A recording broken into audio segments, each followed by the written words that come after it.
नमस्ते, मैं परेश पटनायक। मेरे साथ अभी यूनियन म्यूचुअल फंड का vice president mister Naveen Sharma sir है। Welcome to thank my you sir. Channel thank you for inviting us. इन्वेस्टिट्यूटर। सर, अभी जो माहौल चल रहा है, जी, मार्केट अप एंड डाउन हो रहा है, वोलेटाइल मार्केट है, इस सिचुएशन में यूनियन म्यूचुअल फंड कैसे सोच लिया जो यूनियन एक्टिव मोमेंटम फंड बेहतर होगा? चलिए। देखिए, सबसे पहली बात तो कि अगर आप देखेंगे मार्केट अभी कह सकते हैं कि कुछ थोड़ा करेक्शन फेज में अभी आया था। लास्ट 2 साल की अगर 2 दिन की अगर मैं रैली हटा दूं तो सो दो चीजें यहाँ पे आती हैं। पहला तो कि मार्केट किसी के कंट्रोल में नहीं है, ठीक है। जी जी वो उनके फैक्टर्स अलग होते हैं मार्केट के ड्राइव होने के। यूनियन म्यूचुअल फंड में हम जब भी कोई फंड को लॉन्च करते हैं तो हम ये देखते हैं कि क्या हम इस फंड से क्लाइंट के पैसे बना पाएंगे, क्या हम क्लाइंट को एक अच्छे रिटर्न दे पाएंगे। तो just to give you an example, हमने कुछ समय पहले ही अपना मल्टी एसेट फंड लॉन्च किया, ठीक जी है। सर। उस समय अगर आप देखेंगे तो मार्केट में प्योरली थेमेटिक फंड्स चल रहे थे, ठीक है, और मार्केट में काफी अच्छा मोमेंटम भी था उस समय। बट हमने लीग से हटके मल्टी एसेट फंड लॉन्च किया और उस समय भी हमें ये सवाल पूछे जा रहे थे कि सर इस समय मल्टी एसेट फंड क्यों। हमारा ये मानना था उस समय भी कि एज एन इन्वेस्टर आपको अपने जो पैसे होते हैं वो डाइवर्सिफाई करके रखने बहुत जरूरी है। जी सर। और मल्टी एसेट एक ऐसा फंड है जहां पे आपको एक से ज्यादा एसेट का मिलने का फायदा होता है और हम कुछ हद तक सही भी थे वहां पे। हमने उस फंड को लॉन्च किया, काफी अच्छा कलेक्शन हुआ और अभी वो हाल ही फिलहाल में जो 3-4 महीने गुजरे हैं उसमें वो फंड काफी अच्छा भी कर रहा है क्योंकि उसमें गोल्ड का बहुत अच्छा एक्सपोजर है। So again coming to your question कि मार्केट को टाइम करना बहुत इम्पॉसिबल टास्क है। बेटर ये है कि अगर आपके पास एक अच्छी स्ट्रेटेजी है आप उसको लेकर के आए। और दूसरा हमारा हमेशा से ये मकसद रहा है कि हम जब भी किसी फंड को लॉन्च करते हैं तो हमारा मकसद रहा है कि क्लाइंट उसमें लॉन्ग टर्म के लिए इन्वेस्ट करे, ना कि शॉर्ट टर्म के लिए। अगेन वी स्ट्रांगली बिलीव कि ये जो फंड हम अभी 28 तारीख से लेकर के आ रहे हैं, यूनियन एक्टिव मोमेंटम फंड, अगर यहाँ पे क्लाइंट लॉन्ग टर्म व्यू लेकर के आते हैं, 5 साल से ज्यादा का व्यू रखते हैं, तो डेफिनेटली यहाँ पे वो रिटर्न बना सकते हैं। और भी एम्स का मोमेंटम फंड है, जी ये एक्टिव मोमेंटम फंड है, जी, उसमें क्या डिफरेंस है? करेक्ट। बेसिकली क्या होता है कि जैसे मोमेंटम एक स्ट्रेटेजी होती है, जैसे क्वालिटी, वैल्यू, ग्रोथ, बाकी स्ट्रेटेजी की जैसे जैसे आपने राइटली कहा कि इस समय बहुत सारे मोमेंटम फंड्स हैं और ज्यादातर फंड पैसिव साइड में है और कुछ एक्टिव साइड में है। हम ये जो फंड लेकर के आ रहे हैं वो एक्टिव साइड में लेकर के आ रहे हैं। उसका रीजन ये है कि हमने एक बैक टेस्टेड स्टडी करी और उसमें कोशिश करी ये पाने की कि क्या momentum as a strategy long term में अच्छे रिटर्न दे सकती है अपने क्लाइंट्स को।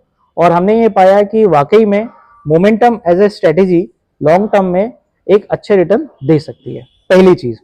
दूसरी चीज, एक्टिव मोमेंटम क्यों? क्योंकि मोमेंटम तो प्ले कर सकता है लेकिन एक्टिव मोमेंटम क्यों? तो एक्टिव मोमेंटम में हमको फायदा क्या होता है कि हमारे पास एक मॉडल है जो हमने बैक टेस्टेड स्टडी करके उसको इंप्लीमेंट किया है इस फंड के पोर्टफोलियो को क्रिएट करने में। और एक्टिव फंड होने की वजह से फंड मैनेजर के पास में वो लीवर रहेगा कि जब भी उनको लगता है कि उस फंड में हमको एक्टिवली वहां पे प्ले ऑफ करना है वो प्ले ऑफ कर सकते हैं। तो वो प्योरली कोई इंडाइसेस को फॉलो नहीं करेंगे, हम एक मॉडल को फॉलो करेंगे। मॉडल के साथ साथ वहां पे फंड मैनेजर प्ले कर सकते हैं। अब कैसे कर सकते हैं? Just to give you some example कि आप देखेंगे कि मोमेंटम में कई बार ऐसे हमने पाया है कि कुछ स्टॉक्स ऐसे होते हैं जो बहुत अच्छा प्ले करते हैं, ठीक है, लेकिन वहां पे फाइट ये होती है कि आप कब एंट्री करेंगे और कब एग्जिट करेंगे, ठीक है। सेकंड, एक तो टाइमिंग का इशू रहता है, दूसरा लिक्विडिटी का इशू रहता है कि जब आपको निकलना है क्या वो मार्केट में लिक्विडिटी अवेलेबल रहेगी उस स्टॉक की या नहीं रहेगी। तो यहाँ पे फंड मैनेजर का रोल प्ले हो जाता है कि हम उन्हीं स्टॉक्स को देखेंगे जहां पे लिक्विडिटी बनी रहे। सेकंड, कई बार हमने देखा है कि कुछ ऐसी न्यूज आती हैं जिस न्यूज की वजह से पर्टिकुलरली उस कंपनी के स्टॉक्स की परफॉर्मेंस नियर टर्म में बहुत ज्यादा खराब हो जाती है। तो अगेन अगर हम प्योरली अगर मॉडल बेस पे रहेंगे तो वो इंप्लीमेंट करने में हमको टाइम लगेगा, लेकिन चूंकि ये एक्टिव फंड है तो वहां पे फंड मैनेजर के पास वो लीवर रहेगा, फंड मैनेजर उस तरह के कॉल्स को ले सकता है। तीसरा, हम यहाँ पे एक्टिवली इस फंड को मैनेज करेंगे तो हर क्वार्टर में हमारा जो पोर्टफोलियो है वो हम रीबैलेंस कर सकते हैं। अभी जो माहौल में हर कंपनी का थीमेटिक फंड आ रहा है, जी ये कैसे बेहतर होगा?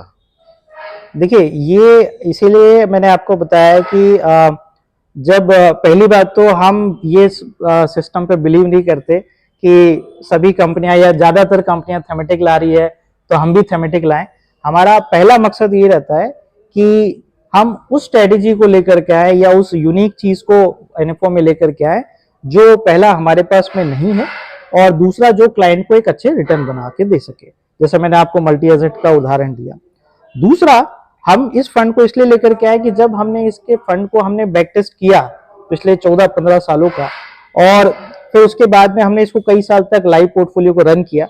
फिर जब हम कॉन्फिडेंट हो गए, हमारी इन्वेस्टमेंट टीम कॉन्फिडेंट हो गई कि हाँ, हम इसको प्ले कर सकते हैं, हम इस पोर्टफोलियो को आगे रन कर सकते हैं, उसके बाद हमने इस फंड को लॉन्च किया। सो हो सकता है, क्योंकि ये प्योरली इक्विटी फंड है, हाई रिस्क फंड है, थीमेटिक कैटेगरी में आता है, तो शॉर्ट टर्म में वेरिएंस हो सकता है, वॉलेटिलिटी डेफिनेटली ज्यादा रहेगी। लेकिन लॉन्ग टर्म में, जैसे मैंने आपको बताया कि हमने जो स्टडी करी है, हमने जो मॉडल को इम्प्लीमेंट कर रहे हैं, वो हमको लॉन्ग टर्म में बहुत अच्छे रिटर्न दे रहा है एज कंपेयर टू बाकी सारे इंडाइसेस, चाहे वो निफ्टी 50 हो, निफ्टी 500 टीआरआई हो, या निफ्टी 500 मोमेंटम 50 टीआरआई हो, उनके कंपेरिजन में एक अच्छा रिटर्न दे रहा है। तो लॉन्ग टर्म में अगर क्लाइंट आज भी इन्वेस्ट करता है इस फंड में, तो उसको रिटर्न डेफिनेटली बनेगा। ये तो एक तो थीमेटिक कैटेगरी का फंड जी है, और एक पोर्टफोलियो में जी अच्छा पोर्टफोलियो में कितना परसेंट रहना चाहिए, कैसे रहना चाहिए? सर देखिए, इसमें ये डिपेंड करता है क्लाइंट टू क्लाइंट, क्योंकि यहाँ पे बहुत सारी चीजें फैक्टर करेंगी। क्लाइंट का रिस्क एपेटाइट क्या है, उसके गोल्स क्या हैं, और वो कितना पोर्शन इक्विटी में प्लस थेमेटिक में रखना चाहता है। सो इसका आइडियल आंसर देना बहुत मुश्किल है, ये वेरी करेगा क्लाइंट टू क्लाइंट। जी जी। बट आई थिंक यहाँ पे आपका रोल आप बहुत ज्यादा इंपॉर्टेंट हो जाएगा कि आपको ये देखना होगा कि क्लाइंट के पोर्टफोलियो में कितना ये फंड हम दे सकते हैं, प्लस उसका रिस्क एपेटाइट क्या है, और उसका इन्वेस्टमेंट होराइजन क्या है। लेकिन हमारा ये मानना है कि कोर फंड्स के अलावा, जो हमारे कोर फंड्स होते हैं, बेसिक फंड्स होते हैं, उसके अलावा 5 से 10% का एलोकेशन क्लाइंट इस कैटेगरी में रख सकता है। और इधर जो एलोकेशन है, लार्ज कैप में कितना रहेगा, मिड कैप इसमें? करेक्ट, ये बहुत अच्छा सवाल आपने पूछा है। तो इस फंड में हमारा कोई बायसनेस नहीं है towards large cap, mid cap और small cap. At any point of time हो सकता है कि हम मिड कैप स्मॉल कैप में ओवरवेट हो, और हो सकता है वाइसे वर्सा कि हम किसी पॉइंट पे लार्ज कैप में ओवरवेट हो। तो यहाँ पे कोई ऐसा मैंडेट नहीं है, ना ही कोई बायसनेस है। ये डिपेंडिंग अपॉन द मोमेंटम, क्योंकि ये नाम ही दर्शा रहा है मोमेंटम, जहां हमको ज्यादा अच्छा प्राइस मूवमेंट दिखेगा, हम उसकी तरफ उन स्टॉक्स को यहाँ पे आइडेंटिफाई जी करेंगे, जी। चाहे वो स्मॉल कैप हो या लार्ज कैप हो। जी, okay, thank you sir. Thank you very much, thank you.